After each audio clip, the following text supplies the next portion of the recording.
Ibu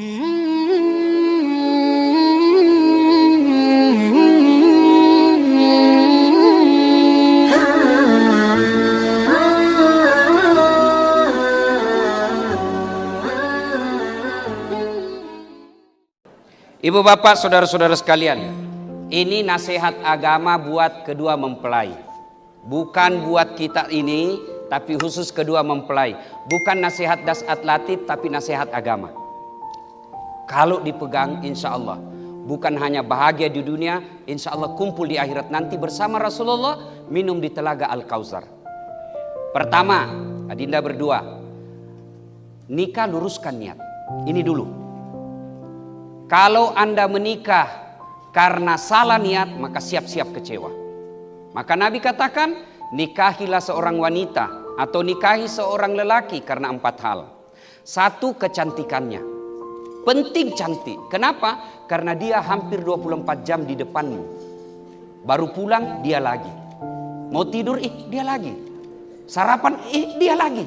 Jadi kalau jelek, pasti cepat ganti casing. Nikahilah seorang wanita atau lelaki karena keturunannya. Penting cari keturunan baik-baik, tapi tidak boleh prioritas. Kenapa? Ada orang bapaknya Nabi, anaknya pengkhianat. Nabi Nuh, anaknya Kan'an pengkhianat. Ada orang bapaknya pengkhianat, anaknya jadi Nabi, Ibrahim alaihissalam. Jadi tidak boleh jadi prioritas. Yang keempat, kata Nabi, nikahilah karena agamanya, karena dengan agama kau akan mendapat semuanya. Mahasiswaku bertanya, Ustaz, kenapa agama nomor 4? Nomor 1 mestinya. Saya bilang, betul dia agama nomor 4, tapi dia tidak titik di situ, dia koma. Utamakan agama karena kau mendapat dengan agamanya. Ada orang cantik tapi akhlaknya kesurupan. Ada orang bagus akhlaknya, mukanya hancur. Ada lagi kaya tapi sifatnya jelek. Untuk mencari dialah cantik, keturunan baik-baik, kaya pula, hafal Quran, 10 perempuan belum tentu ada 1. Kalaupun Anda mengetahuinya, tolong tunjukkan saya juga masih mau. Saya punya pengalaman soal menikah. Istri saya waktu itu saya tidak pernah kenal, saya tidak pernah lihat wajahnya, tidak pernah lihat fotonya. Saya kenal ibunya hari Ahad, Jumat saya lamar. Waktu orang bilang, ibunya bilang, lihat dulu anakku Ustaz. Saya bilang tidak penting, saya lihat mukanya. Kenapa? Saya lihat fotonya bapaknya di ruang tamu gagah, mamanya cantik. Saya bilang tidak jauh-jauh lah dari sini. Karena pepatah mengatakan buah jatuh tidak jauh dari pohonnya, kecuali yang dibawa kelelawar. Kenapa saya pilih mamanya cek waktu itu meskipun saya tidak pernah lihat? Karena dia penghafal Quran. Saya yakin kalau penghafal Quran pasti bersih hatinya. Kalau hatinya bersih, memancarkan wajahnya. Paling siallah kita sudah dapat istri jelek, miskin, akhlaknya kesurupan. Waduh, wabillahi taufiq wal hidayah. Yang kedua, nasihat buat pengantin. Dinda berdua, dokter kan? Percayalah, tidak ada rumah tangga yang tidak ada masalahnya. Bohong itu kalau ada orang bilang bahagia selalu, enggak, bohong. Pasti ada masalahnya. Ada yang bilang ibu-ibu di Makassar, Ustaz, bahagianya rumah tangganya itu. Saya bilang, dari mana ibu tahu? Dia bilang, tahu wah Ustaz. Facebooknya, Instagramnya, romantisnya, baku peluk-peluk sama istrinya. Saya bilang, itu namanya Instagram. Pasti yang bagus-bagus nah pasang fotonya. Nggak mungkin yang baku tarik rambut, yang berkelahi nah video baru nah share di Instagramnya. Beleng-beleng itu namanya. Maka semua orang pasti punya masalah. Pak dokter, saya kasih contoh. Istri cantik. Pak dokter kira bukan masalah. Istri cantik digoda orang, masalah. Apalagi kalau suaminya jelek. Berarti bagus kalau jelek istri. Istri jelek dihina orang. Kita lagi malu jalan sama dia.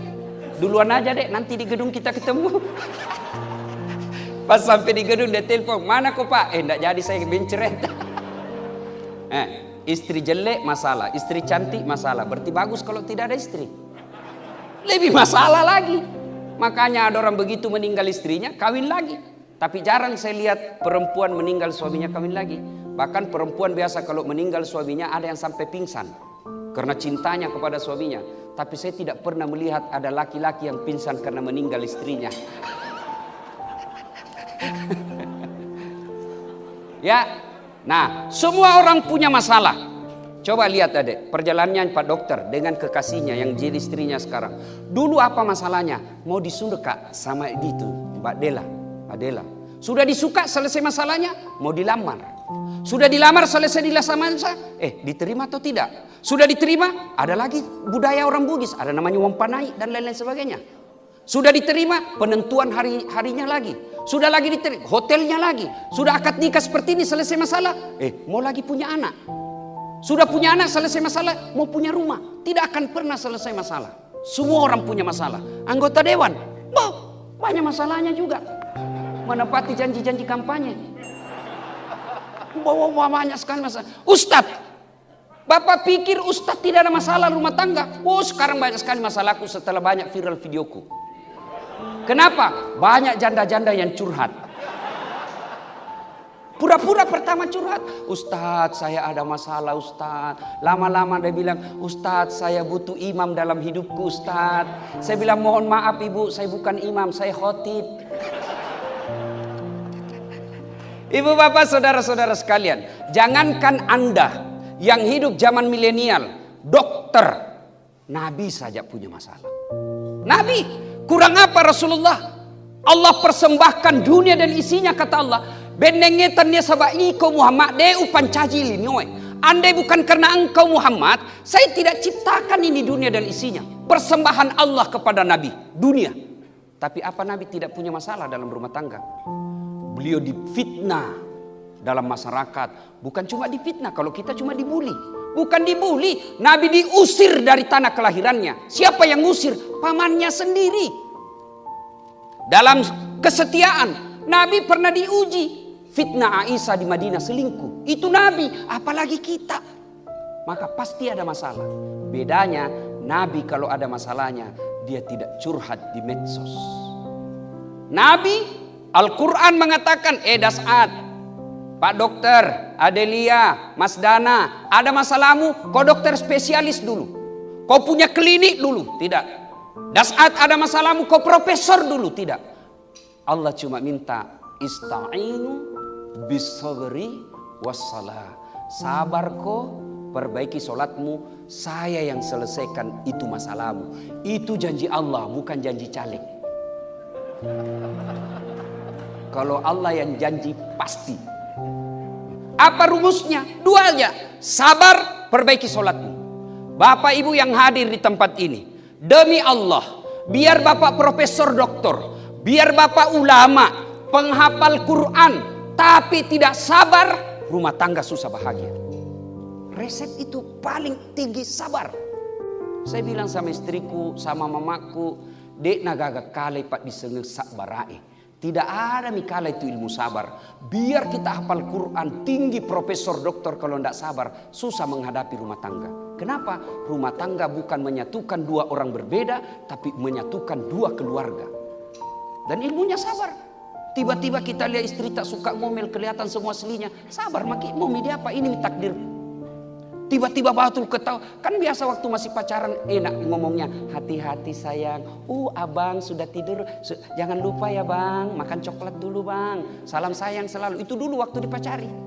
Sekarang setelah jadi istri dan ada anak. Tahan tuh kakinya. Goblok. Dimana ku simpan matamu dong. Nah itu sudah keluar. Nah semua sudah kelihatan aslinya. Maka suburnya sabar. Yang kedua, perbaiki sholat. Maka rumah tangga yang baik. Kalau istrinya sibuk dengan kliniknya, suaminya menelpon, dek, sabar. Kemudian sholat. Suaminya pergi cari nafkah, istri di rumah mengingatkan, bang, sudah azan. Tidak ada gunanya ini dunia kalau abang meninggalkan sholat. Itulah yang baik. Sabar, sholat. Poin ketiga, kalian ingin bahagia, rumusnya bukan mewah rumah.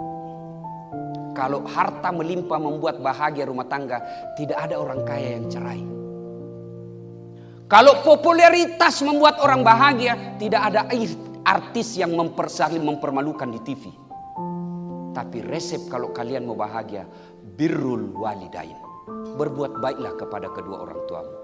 Imma yablughanna indakal kibra ahaduhuma au kilahuma fala takul lahuma uff wala tanharhuma wa kullahuma qaulan karima.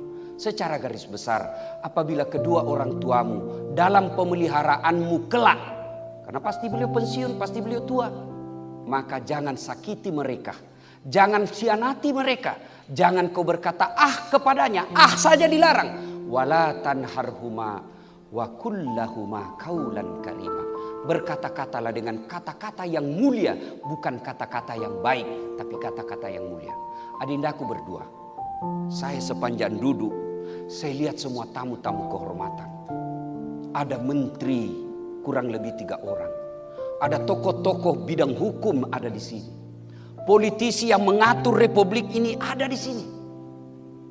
Kira-kira apakah mereka hadir dan meluangkan waktu karena menghormati kedua mempelai?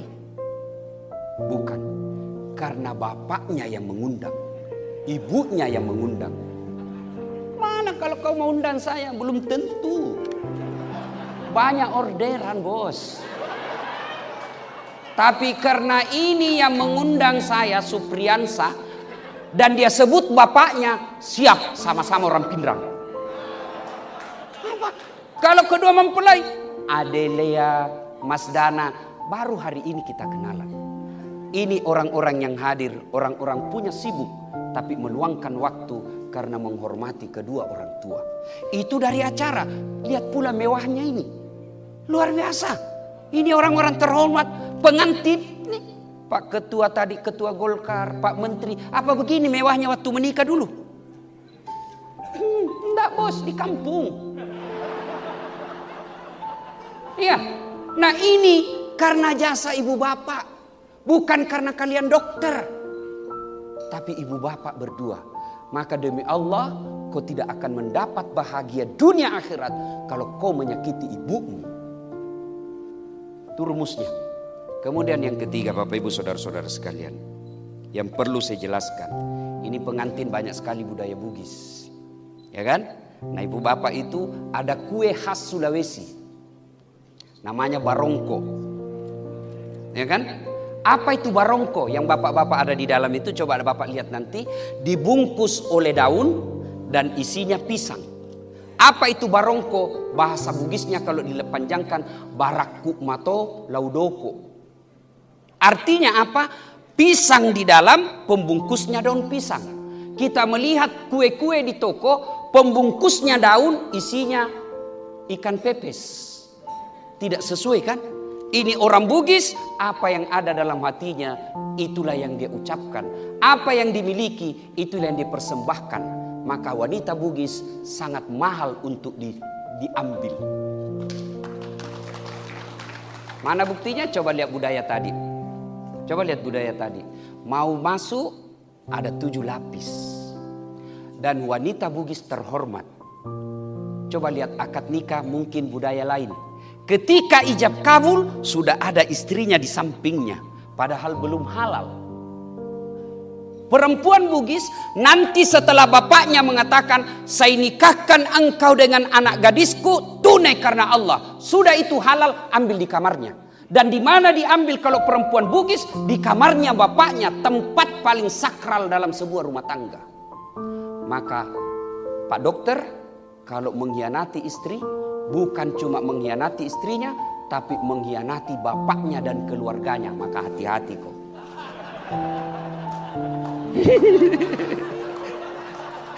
Ibu bapak saudara-saudara sekalian, banyak yang ingin saya sampaikan, tapi waktu yang terbatas. Pada intinya, menikah adalah ibadah. Apapun yang Anda lakukan, insya Allah menjadi pundi-pundi amal yang akan memberatkan timbangan-timbangan kebaikan di akhirat kelak. Ada yang saya lupa. Ini kita para tamu. Ini tadi nasihat buat pengantin. Sekarang pada tamu. Satu, biar nasihat buat kita ini yang tamu. Satu, biasanya kalau ada acara begini banyak yang tidak sholat. Tolong jangan sampai acaranya orang tidak berkah ini karena banyak yang tidak sholat. Terutama biasa yang terlalu banyak makeupnya, jilbabnya susah, akhirnya tidak sholat. Yang kedua, biasanya kalau ada acara pengantin begini, banyak yang pulang bawa dosa. Kenapa pulang bawa dosa? Datang mencela tamu. Tidak serasi istrinya sama suaminya. Dia bilang, iya, bodoh sekali, kayak umbul-umbul bajunya. Itu datang mencela semuanya. Saya pun tadi lewat masih ada yang cela saya. Dia bilang, Ustadz Dasat itu juga bajunya waktu di YouTube. Semua dia cela tamunya orang, Pak. Makanannya pun dia cela, Pak. Makanannya pun dia cela. Kayak basi, padahal tidak membungkus. Orang Bugis bilang, ibu-ibu Columbus, kelompok ibu-ibu pembungkus.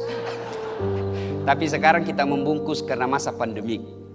Lebih utama dan prioritas tidak makan di sini karena dikhawatirkan ada penularan ketika buka masker. Kemudian yang berikutnya biasanya kalau ada acara pengantin begini paling banyak praktek mubasir, terutama air.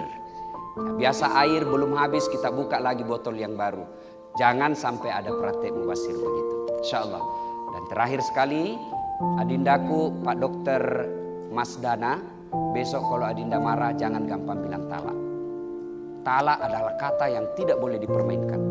Begitu adinda mengatakan saya talak kamu, jatuh talak 1. Masih boleh campur.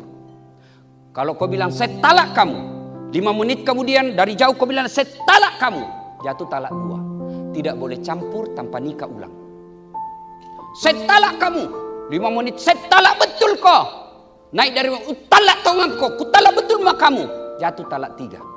Artinya tidak boleh campur sebelum nikah ulang, tetapi perempuan tersebut cerai dulu, lalu dia menikah dengan laki-laki lain, dia cerai lagi, menunggu 3 kali haid baru boleh. Kalau Anda campur di talak 2 dan talak 3, sama hukumnya berzina. Maka bara apapun jangan gampang bilang talak. Bagaimana kalau perempuan yang ngomong talaka, talaka, talaka, talaka, talaka, talaka, talaka, talaka, talaka. Biar sampai di atas pantatnya. Hak talak ada sama laki-laki bukan sama perempuan. Demikian mari kita menutup tausiah kita ini dengan bersama-sama berdoa dengan mengawali mengirimkan suratul Fatihah. Rasulullah Muhammad SAW, khasiat dan keutamannya kita ikhlaskan untuk kedua mempelai. Al-Fatihah.